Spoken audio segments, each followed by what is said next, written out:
Hi, I'm back with my last episode of the podcast series on leadership nuggets.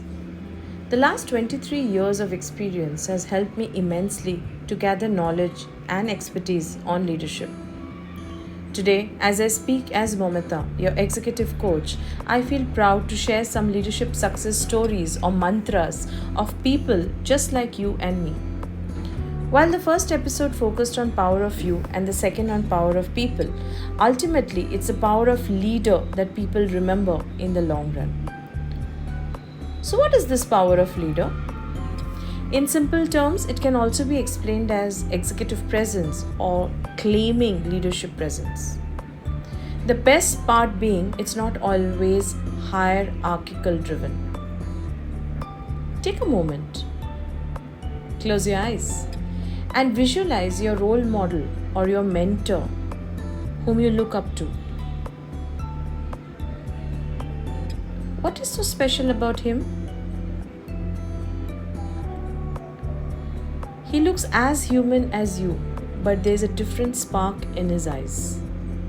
Do you see it? Not flamboyant always, maybe a simpleton. Still has fan following and people fondly talking about him. Would you not want to be one like him or her, a role model for others? This is something you earn by doing the right things at the right time. One quality that makes it easier is the decisions you take or the choices you make. In fact, decision making is critical at every point, and the key point is how you take decisions, how you communicate them, how you plan to stand by it when in a crisis. Taking ownership and accountability of decisions create credibility, trust, and respect on the leader. The second critical leadership attribute is impactful communication. Yes, it's communication which makes or breaks. In fact, I have burnt my fingers quite a few times and have seen leaders too getting penalized for the same. Communication is an art. Talking is not communication. It's important to follow the golden circle to make our communication effective. Why? Why do I need to speak? What is the objective? Am I clear about it when I open my mouth to talk? How? What is the medium I need to adopt? When should I talk? What is the timing? Who are my audience? What do they want to hear and how do they want to take it from me? My body language, my voice modulation, all this is very critical to make my communication effective. And finally, the last, what? What do I say? The choice of words, structuring, articulations. It is said that successful leaders at times script out their speeches, their talk, their conversations, their critical, important discussions so that they do not say what they don't want to say.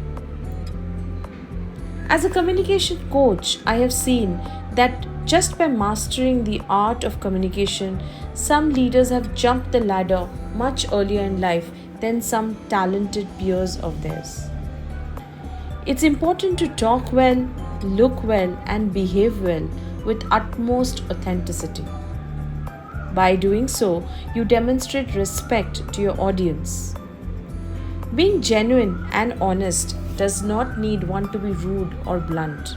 In fact, it is acceptable when one is able to articulate well, however bad or sad the news is. Any guesses for the third important quality? Yes, it is the attitude of flexibility and adaptability and keeping the ego at bay. Easier said than done, right? But possible. Staying grounded and not giving too much importance to oneself is the key. I get reminded of a movie dialogue which echoes the essence. We come alone without anything to this world, and we go back alone without anything from this world. So, why play politics and power games to be in the leadership role? If I make my right decisions at the right time, communicate well, and am able to adopt the challenges, I shall be successful. So, what is your leadership mantra? Do share your comments and thoughts in my social media pages. Hope you enjoyed the Leadership Nugget series, which is available on Spotify, Apple Podcast, and YouTube as well. Look forward to your encouragement. Thanks for listening to me today.